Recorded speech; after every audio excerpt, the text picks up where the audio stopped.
pemirsa, senang sekali saya Jenny Tan kembali ke hadapan Anda. Tentunya lewat trendsetter program infotainment yang paling hangat, orisinil, dan terpercaya, Hot Shot. Bukan Hot Shot jika tanpa berita terhangat. Untuk itu jangan kemana-mana, simak terus Hot Shot sebab Hot Shot selalu menguak sisi lain di balik berita dan fenomena.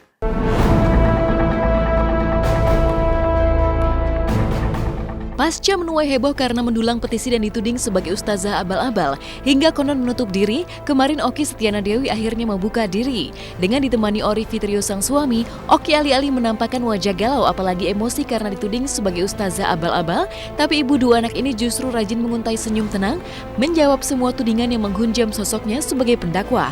Salah satunya tudingan bahwa Oki adalah ustazah abal-abal yang hingga kini kabarnya menuai 3.000 lebih tanda tangan para netizen yang menyetujui petisi stop menayangkan Oki Setiana Dewi sebagai penceramah di televisi. Uniknya alih-alih menjawab secara gamblang, mengapa Oki yang merupakan sarjana humaniora Universitas Indonesia itu layak menerima predikat ustazah, tapi Oki justru mengulik sejarah mengapa panggilan ustazah lekat pada sosoknya sejak lama. Sebenarnya gini, ketika Oki SMA, panjang sejarahnya kan manusia itu diuji dengan berbagai macam cobaan. Ibu Oki menderita penyakit yang sangat parah, sehingga membuat Oki pada akhirnya mengenal Tuhan Oki. Oki mengenal Allah di usia Oki yang 16 tahun ketika itu. Di saat Oki lagi sedih karena Ibu Oki dirawat di sebuah rumah sakit di Jakarta, seluruh keluarga Oki ada di Batam, Oki merawat Ibu Oki sendiri. Oki merasa sedih, Oki merasa hampa, Oki merasa seorang diri. Tiba-tiba ada orang yang mengajak Oki, Oki tolong cariin guru mengaji di musola ini. Kemudian lisan ini Allah gerakkan untuk mengatakan kenapa nggak saya aja, karena saya butuh hiburan ketika itu, karena saya merasa sepi, hampa, ibu saya sakit, saya nggak seorang diri di Jakarta. Akhirnya saya mulai mengajar ngaji anak-anak, dan di musola itulah kemudian beberapa anak-anak ada yang memanggil kakak, ada yang memanggil ustazah gitu. Ternyata itu panggilan dari masyarakat yang Oki, bagaimana cara Oki menjelaskan satu-satu, Bu, jangan panggil, Bu, jangan panggil. Kan Oki nggak bisa menjelaskan satu-satu seperti itu. Maka yang Oki lakukan hanya mohon doanya ya, Bu. Saya ini orang yang bodoh yang masih harus terus belajar. Mohon doanya ya, Bu. Oki ini anak muda yang ibu pengalamannya jauh lebih tinggi, jauh lebih banyak daripada Oki gitu. Harusnya Oki berguru sama ibu-ibu gitu ya, ibu-ibu jemaah gitu kan. Kadang ceramahnya di depan ibu-ibu jemaah. Jadi kadang suka bilang mohon doanya ya, Bu. Mohon doanya, Oki lagi belajar gitu.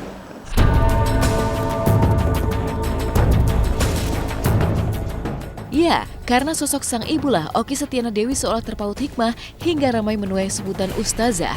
Tak pernah disangka oleh Oki bahwa penyakit langka sang ibu yang membuat dirinya harus jatuh bangun menjalani ujian hidup justru menorehkan hikmah indah membuka jalan di jalur dakwah. Ibu menderita penyakit pemphigus vulgaris, penyakit kulit yang begitu langka, yang ketika bajunya diangkat, kulit ikut terangkat. Ibu harusnya masuk ke ruang isolasi, tapi kita nggak punya uang untuk masuk ke ruang isolasi. Pada saat itu, akhirnya ibu ditempatkan di satu ruangan berisi banyak sekali pasien. Dan pasien mengatakan dia yang pindah atau kami yang pindah. Itu ujian yang membuat Oki, ketika kita lihat ada orang yang kita cintai menderita penyakit yang sangat parah, yang kita bisa lihat secara mata kita mengerikan wujudnya, tentu itu menjadi satu ujian sangat berat. Di situ kemudian saya mulai mengenal Allah. Yang selama ini memang dari kecil sholat, tapi sholatnya sekedar penggugur kewajiban saja. Tapi ketika ibu saya sakit, ketika saya sholat, saya merasa saya memerlukan sholat. Disitulah mulai saya menyadari bahwa fungsi saya sebagai seorang hamba Allah adalah menyampaikan. Sambil saya juga belajar, sambil saya juga terus memperbaiki diri saya yang salah dan khilaf yang bodoh ini gitu.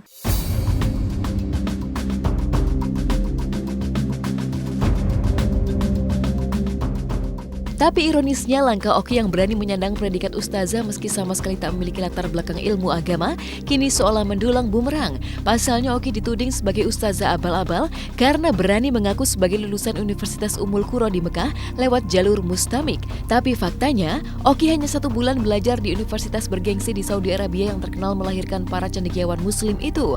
Sehingga dalam petisi yang menuding Oki sebagai ustazah abal-abal pun mengulik bahwa Oki telah melakukan pembohongan publik akan statusnya yang konon, bahkan hanya melakukan umroh di Mekah. Benarkah Oki berani melakukan sebuah pembohongan publik?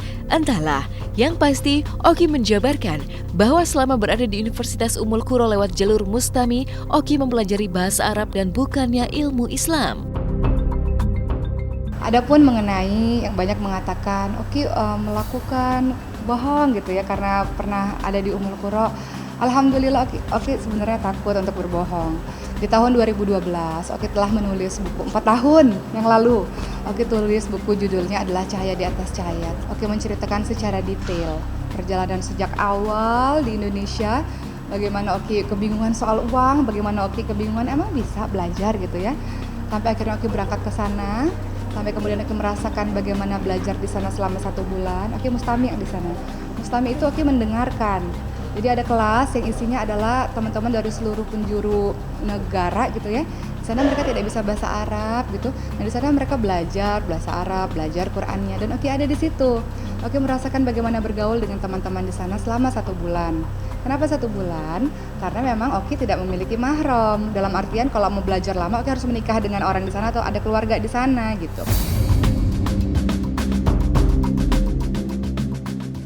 Mau tak mau tanda tanya besar pun mencuat. Namun jika untuk menjadi ustazah harus menguasai banyak ilmu Islam mulai dari hadis, fikih hingga tafsir Quran, cukupkah pelajaran bahasa Arab yang diakui ditimba oleh Oki di Universitas Ummul Qura menjadikan Oki mumpuni menyandang predikat ustazah hingga layak menjadi pendakwah?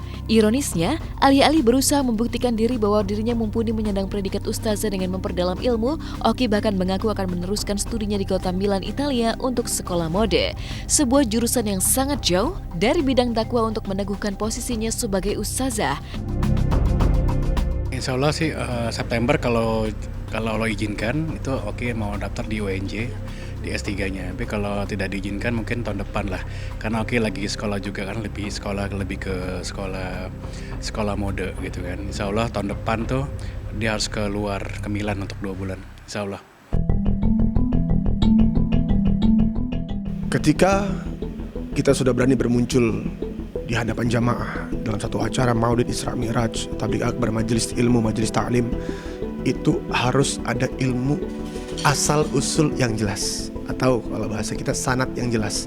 Ilmunya dari mana turunnya? Dari gurunya, dari siapa? Ambil Rasulullah tuh. Rasulullah, tabi'in bawa, wali ulama, habaib, bawa sampai kita. Itu harus jalan ilmunya.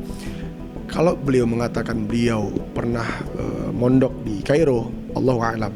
Kalau saya jujur, saya belajar kitab sama Habib Ahmad bin Ali Abdurrahman As-Segaf.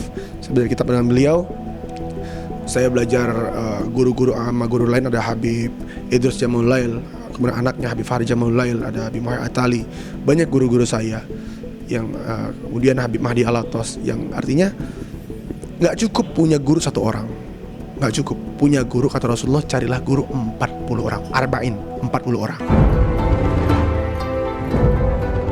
Ada apa dengan Oki Setiana Dewi? Mengaku ingin terus belajar memperbaiki diri sebagai ustazah. Mengapa Oki justru merancang jalan menuju Milan, Italia untuk sekolah mode dan bukannya memperdalam ilmu tausiah? Teka-teki ini tak pelak mengulik tanya, berdiri di manakah sebenarnya Oki Setiana Dewi? Diguncang pro kontra yang berujung petisi keras.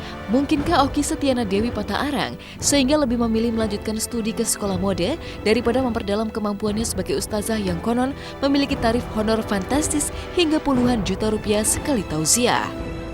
Sebenarnya memang ada tim yang mengatur jadwal sebenarnya. Jadi Oki itu fokus sebenarnya untuk belajar dan menyampaikan.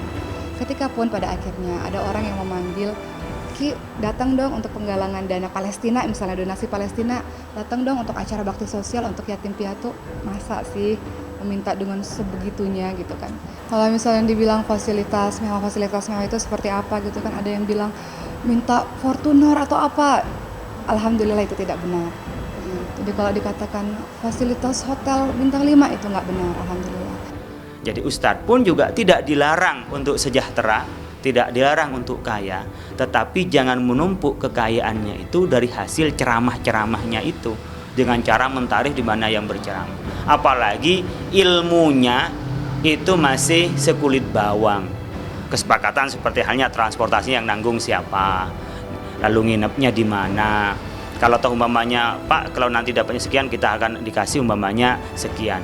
Dibicarakan itu tidak ada masalah, tetapi tidak mematok di sini.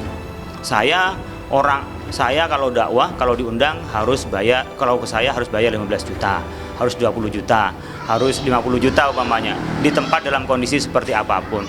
Kalau yang seperti itu menurut saya tidak tepat menentukan tarif di semua tempat untuk dirinya tabligh, itu tidak boleh.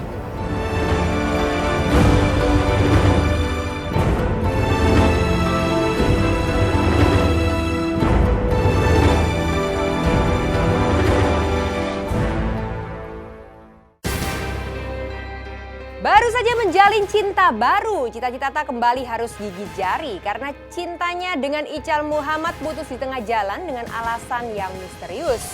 Ironisnya di tengah kandasnya cerita cinta Cita, muncul mantan Ical Muhammad Bella Luna yang mengungkap sisi miris dari sifat Ical yang ringan tangan dan gemar melakukan kekerasan. Benarkah Cita takut dengan sifat Ical sehingga memutuskan cintanya? Ada apa dengan Cita Citata? Simak di Hot Shot sesaat lagi.